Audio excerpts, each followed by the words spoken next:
Hey guys, how's it going? Today we're going to do the unboxing of the iPhone 12 mini. This is a phone that a lot of us have been waiting for a long time actually, because for years and years there were always rumors of Apple trying to make well, we've been hoping, a lot of us small phone owners have been hoping that Apple would make another small phone just like the original Apple iPhone SE, but with, a bezel-less display, all the updated specs, OLED display hopefully. And now we finally got it, right? It's been rumored for a very long time. We're just looking for a phone about the size of the original iPhone SE, but with all the specs and updated features and everything. And there was like renders and stuff floating around for such a long time of Mac rumors. And finally, in 2020, late 2020, we finally get it, right? With the iPhone 12 announcement. They announced the iPhone 12 and 12 Pro, and finally the 12 mini comes to us. Now, I do think that this is the best value iPhone that Apple offers right now, right? So they offer the iPhone 12 at $800, the iPhone 12 mini at $700 because it's smaller, and then they offer the iPhone 12 Pro at $1,000.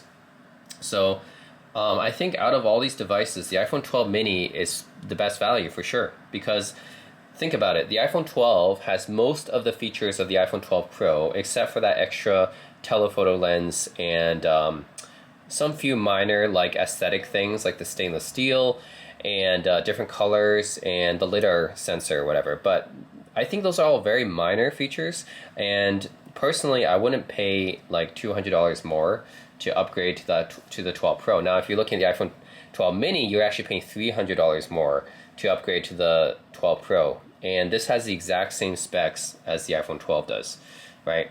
So this is definitely the best value phone that Apple offers, and actually one of the best value phones on the market if you ask me, because this is top-notch internals, top-notch specs for $700, right? Which for Apple is basically a budget price. So let me go over the specs if you don't know already. So the 12 mini has a 5.4-inch display, right? It's got the same bezel-less design that we've been seeing from Apple since the iPhone 10. Super Retina XDR OLED, and I like that OLED actually came to their so-called budget devices, right? Because last year with the iPhone 11, you had to upgrade to the iPhone 11 Pro to get the OLED. But now we have a $700 phone with basically the same internals as Apple's flagships and with an OLED display, right? So there's almost no reason to get the Pros. I feel like for all of Apple's products this year, you don't really need to upgrade to the Pro, right? Because there's very minor differences. The iPad Air is, almost as good as the iPad Pro. It's like 90% as good as the iPad Pro, or even 95%. And then this phone here, right, the iPhone 12 mini is about 95% as good as the iPhone 12 Pro, right? And the new MacBook as well, right? The new MacBook M1 chips, right? The MacBook Air is about 95% as good as the MacBook Pro. They have the exact same chips, actually, the exact same processors. So I feel like with Apple's Pro devices this year, they don't really give you a good value proposition now, because they put so much of their technology into their lower end stuff now, right? So the iPad Air, the iPhone 12 mini, the MacBook Air, they're all really good value devices now. You don't really have much of a reason to upgrade to the Pro unless you really want to have that extra oomph, right? And you're paying like maybe what, $200-300 more for that. Personally, I don't think it's worth it, but for the people who really need that extra powers or extra features, then maybe it's worth it. But for me, I think, yeah, this is what I got, and I like the smaller size as well. So the fact that it's cheaper is actually a bonus for me. So yeah, 1080 by 2340 resolution, Dolby Vision, wide color gamut, True Tone, all those features that were previously on Apple's flagship devices come to this. Of course, you get the Apple A14 Bionic, a very powerful chipset, and I got the 64 gig version, 4 gigs of RAM, which is, yeah, and then you get the camera as well, the 12 megapixel f1.6. 26 millimeter wide, and you get the ultra wide as well. You get the 12 megapixel f2.4 ultra wide. So you're missing only the telephoto from the Pro, but in my opinion, I think the ultra wide is way more useful than telephoto. Personally, I've been using my iPhone 11 Pro, for over a year already, and I use the ultra wide a lot. Now the telephoto, On the iPhone 11 Pro, I don't really use all that much. Maybe I use it like 5% of the time. And I would use the ultra wide maybe like 25% of the time, right? So I use the ultra wide on my 12 Pro like 5 times more than the telephoto. So I think the ultra wide is way more important. So yeah, this is the packaging. You'll notice that the packaging is much smaller than before, probably because they don't give you an adapter anymore. So that's one of the things that people are talking about, that Apple don't give you the adapter. That's supposedly for environmental purposes to save the box space. As you can see, it's very small. So now, yep, pretty much you only get the bare minimum with the iPhone 12. So 12 mini. See, I got the blue color because I love blue. It's my favorite color. And I believe this is the first time that Apple's offered an iPhone this kind of blue color. Like, it's really blue. Wow, it's like navy blue. So compared to the 12 Pro, you get a different kind of blue. You get like a Pacific blue or whatever. It looks a lot like the Essential Phone's Ocean Depths, in my opinion, because it's more like a turquoise teal kind of color. But with the 12 mini and the 12, you do get a really dark navy blue here. So I personally do like the Pacific blue, but you know, if I'm going with the 12 mini, I don't really have a choice. I have to get this darker navy blue, and this is fine color too. And you can see that this phone, very, very small, easy to hold in the hand, right? The only other things you get in the box are the design by California, Apple in California. It's almost like a non-necessity anymore because everyone knows how to use an iPhone now. I think so. This only comes with the SIM card ejector tool now. So very basic, very minimum, and then you get the USB-C charger. USB-C to Lightning. It's still using Lightning, of course. So you get that, and that's really it. You just get the bare minimum in the box, and I think that's what Apple, they're really trying to save some space here. They don't give you a lot. Just the bare minimum: the phone, the cable, and a SIM card ejector tool. That's it. And the phone itself, again, I really like the colors this year. So navy blue, although it's not as good as a Pacific blue for me, I still think it's a pretty nice color. So for the cameras, you get the normal wide-angle lens and the ultra-wide-angle lens. And I don't know, I think that you don't get the telephoto, but I think that for most people, the ultra-wide is far more useful than the telephoto. I mean, for me, I use the ultra-wide way more than the telephoto. So I don't really miss the telephoto from the 12 Pro. But if you really do want the extra lens, you're basically paying a couple $100 more for that.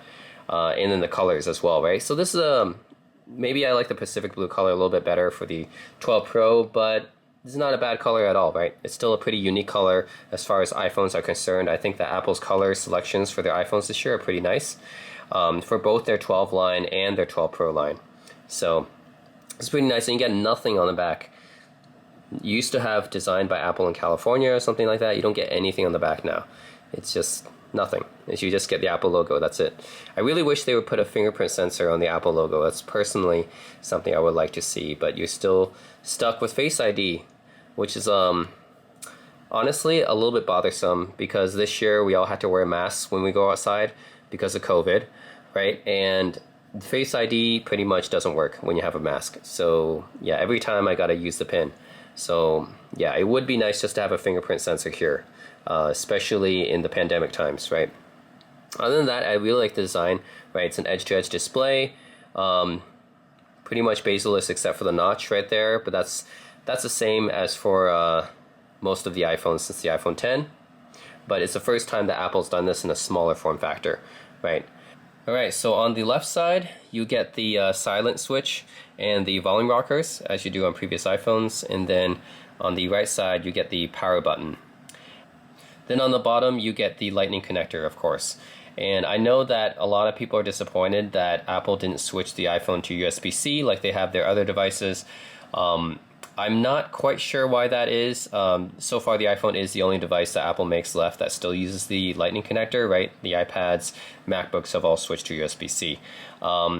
If I had to guess, there are some rumors going around that Apple is changing the iPhones to be totally portless, I guess, on the next version. I'm not sure if that's true or not, but if it's true, then that would kind of explain why they didn't even bother moving this to USB-C. It's probably because they want to get rid of the ports altogether on the next version. So, not sure how true that is, but it seems to be the rumor that's been going around.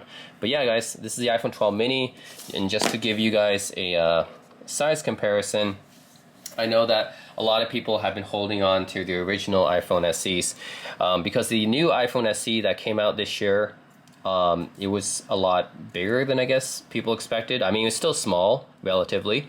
It was the size of the iPhone 8 from a few years back, but it's still a little bit too big for some people, right? And the iPhone 12 mini is actually smaller than the second generation iPhone SE, right? Now, a lot of us are still holding on to the original iPhone SE from 2016 because this was the original phone that was, you know, really good value, had all the great specs and internals of the flagship iPhone 6s at the time, and in a really compact form factor. That is the iPhone 5s form factor, right? Now I still have the original iPhone SE.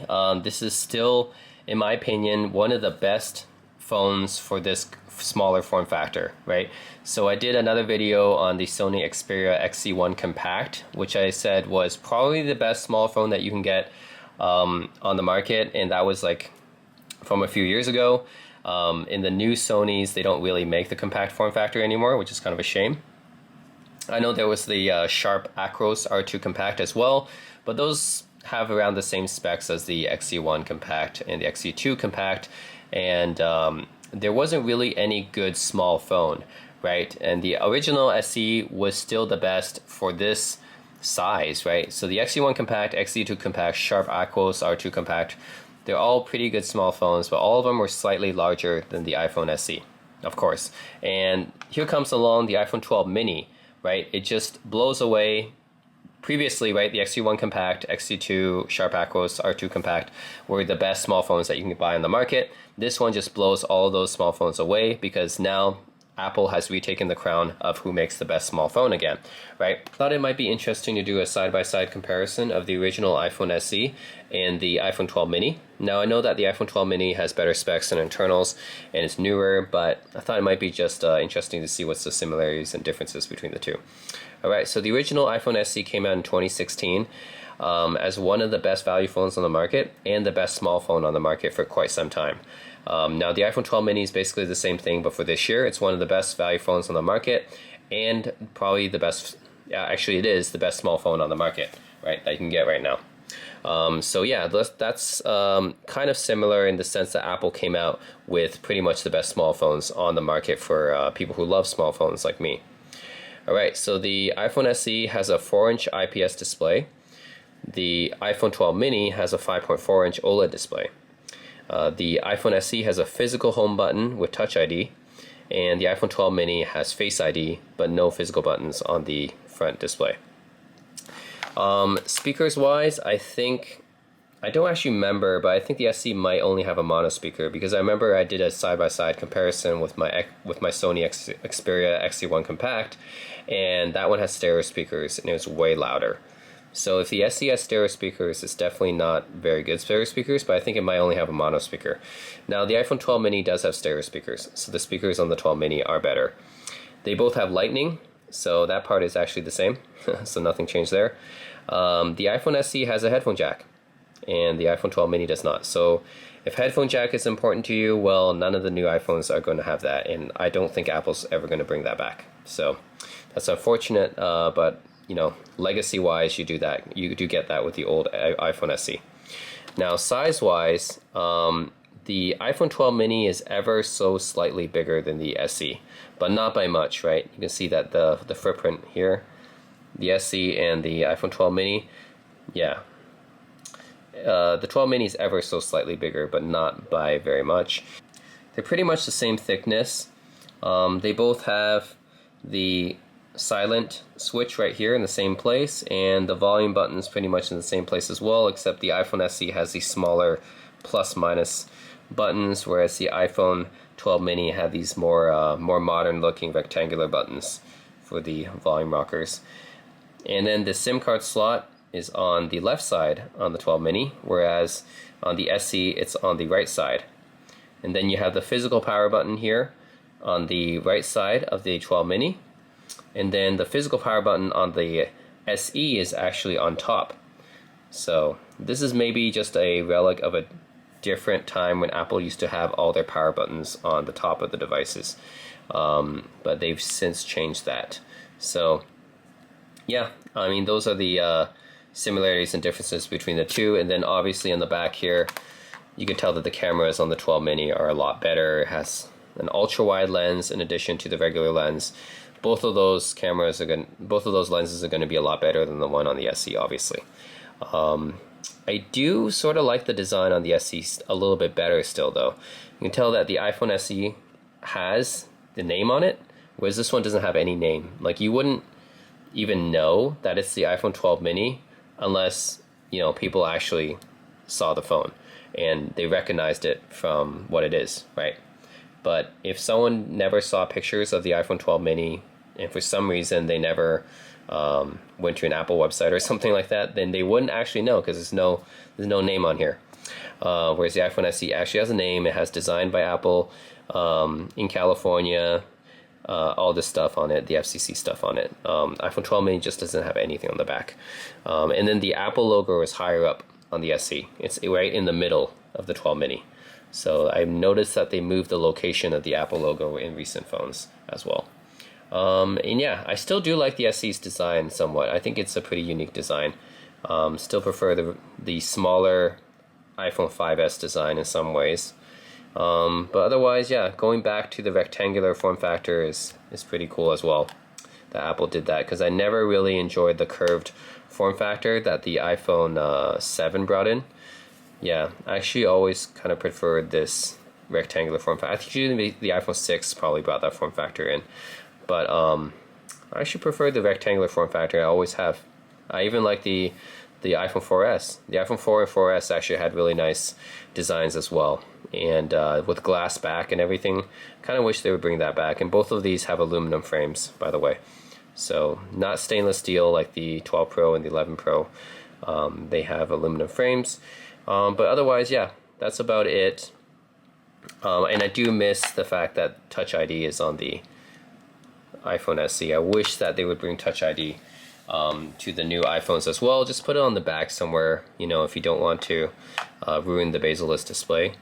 But I do think that Apple should give another option in addition to the Face ID. I mean, that's what most phones do nowadays. They give you 2 options or 3 options, right, to log in. But Apple only ever gives you, you know, Face ID, and I think that they could give you both. But anyways, I do miss the Touch ID, especially in the COVID times where you have to wear a mask, right? I think Touch ID is a lot more useful right now.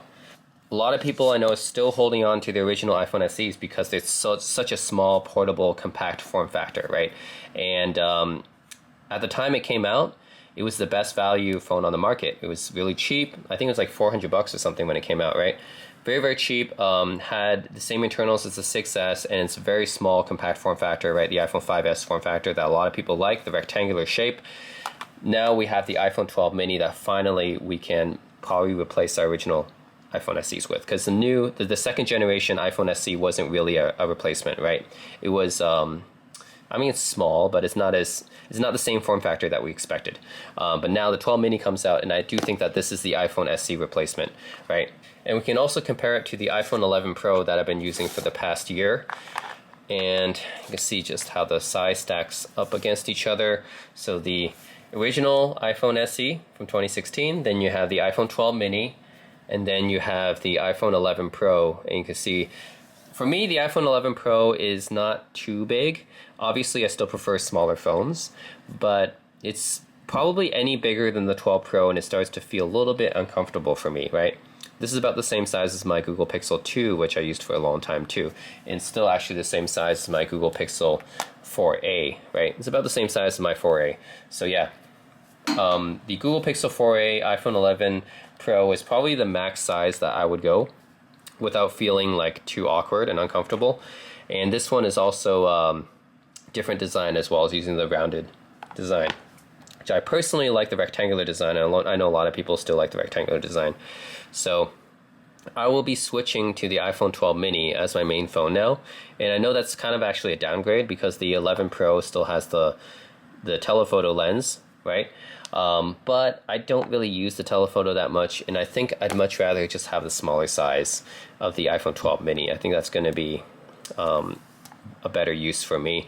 And yeah, my original iPhone SE, which I know a lot of people still use to this day, I think the 12 mini is the proper upgrade for it. So again, yeah, unless you really like that fingerprint sensor, which I know is Apple should really think about putting that back, because now we can't we have to wear masks, right? So the Face ID isn't too useful.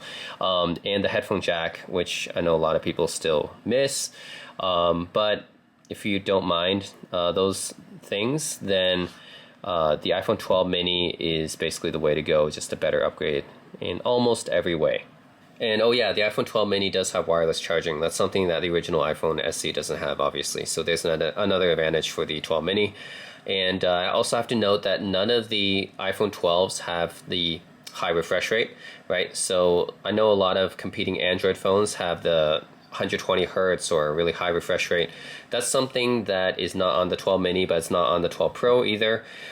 Seems to be something that Apple's only putting on the iPad Pros. So those are like really much more expensive devices, right?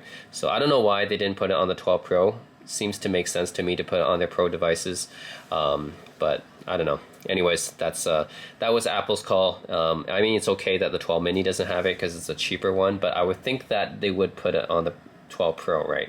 So it's a little bit odd that they left that out for all the iPhone 12 models, but that's another reason why the iPhone 12 Pro isn't that much better than the 12 mini, right? And oh yeah, so the frame is an aluminum frame, right? So for the 12 and the 12 mini, the frame is aluminum compared to the 12 Pro, which has a stainless steel frame, which is exactly the same one that the iPhone 11 Pro has, except it's, you know, rectangular in shape and stuff.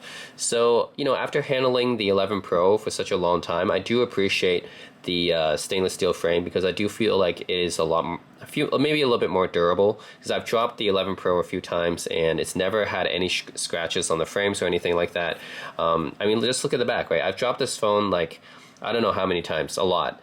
And the frame still looks really good. Nothing looks scratched or anything like that. I think with an aluminum frame, like on the 12 and on previous iPhones, by the way, all the previous iPhones used aluminum frames too, including the original SE. If you drop it, you're more prone to get some scratches or damage, I think. So there's another advantage that you might think about for upgrading to the 12 Pro, but for me that's still not enough to pay like $300 more for, right? Just for the stainless steel frame. All right. Okay, so now we're going to turn on this device.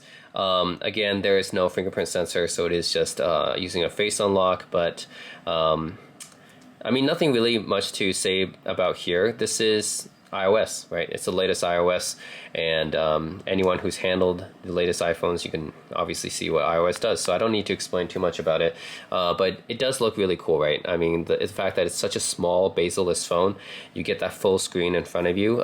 It's just like, to me, look at that, this is like a perfect hand size, right? So when I hold the SE, right, when people love the SE because of its small size, right, it's really comfortable to hold. The 12 mini feels just as comfortable to hold, for me anyways.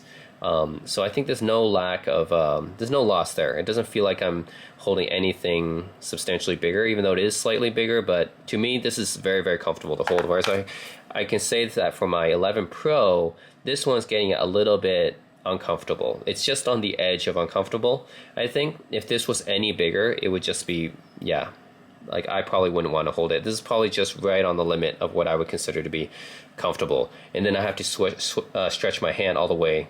You know, if I'm clicking something, like say I do this a lot, like when I'm walking on the street, right? I'm just like typing with one hand, I'm holding something with the other hand, right? I have to stretch my thumbs like this, and it can be uncomfortable with a phone as big as the 11 Pro, and the 12 Pro is actually a little bit bigger than the 11 Pro even, so that's another reason I didn't get the Pro. But yeah, this is just on the limit of what I would consider to be comfortable. Whereas with the 12 mini, right, I can easily, very, very easily stretch my thumb across any of these. I don't need to show you guys the camera. I'm pretty sure that you guys know that the iPhone 12 mini camera is just as good as the iPhone 12 camera, which is to say that it's a very good camera, right? So you have the standard wide angle, and of course you can zoom out for the ultra wide right here, right? So you have that ultra wide and standard wide angle. It's an iPhone camera. It's going to be pretty good. And like I said, on a device like this that's so small and reasonably priced, I think it's a pretty good deal. You get those top end specs, including the camera. But yeah, very, very comfortable to hold, easy to stretch my hand across, easy to do one-handed typing on, right? For me, since I got like smaller hands as an Asian person, right? I think, yeah, This is very, very comfortable for me. So I actually prefer these smaller phones. And in some ways, the iPhone 12 mini's camera is actually better than the iPhone 11 Pro's camera, because the iPhone 11 Pro didn't have any kind of night mode on the ultra wide, which is kind of a shame because I use the ultra wide, like, again, maybe like 25% or maybe 30% of the time. And I use it a lot for low light as well. But the unfortunate thing is that the ultra wide lens on the 11 Pro doesn't have good low light. But on the 12 mini, they added the night mode on the ultra wide. So it's actually better than the 11 Pro in some ways, even though it's missing that telephoto lens. Compared to other Android phones, I also think that the Google Pixel 4a is one of the best deals on the market as well. So this is double the price of the 4a, but I think amongst iPhones at least, this is definitely the best value. And this does have a much better camera compared to the Pixel as well, and it's a lot faster and stuff. So you got to take that into consideration as well. IP68 water resistant, that's something that the Pixel 4a does not have actually. So take that into consideration as well. So guys, again, the original iPhone SE, which is a really good phone. I've used this phone for quite a bit. It was my main phone when I was in the second year when I was in Korea, and it was my secondary phone for another year after that, and I still keep it as my main small phone. And the iPhone 12 mini has pretty much replaced it now. Yeah, almost better in every way, and even brings back the same rectangular form factor as before. It's only slightly larger. Yeah, not too big of a difference. Although I still do think that the original 5S design has its charms. I actually even like the original 4S design. I think the 4 and 4S design are really nice too. I think that after the iPhone 7 came out, the design really started faltering a bit. So personally, I do like this rectangular design. But yeah, anyways, guys, let me know in the comments section below if you guys still have an original first generation iPhone SE, and would you replace it with the iPhone 12 mini, right? Because this to me is the best, one of the best value phones on the market right now. It is the best value Apple phone on the market, and it is also now the most powerful small phone that you can get. And if you're looking for a small phone on the market right now, pretty much the 12 mini is the way to go. So let me know what you guys think. This is the iPhone 12 mini. I think for $700 and having almost all the flagship specs, this is one of the best phones to get on the market right now, plus the extremely small size and everything. And the lovely colors and everything else that Apple added as well. I think Apple has hit it out of the park with the 12 mini. And that's it, guys. Thanks for watching.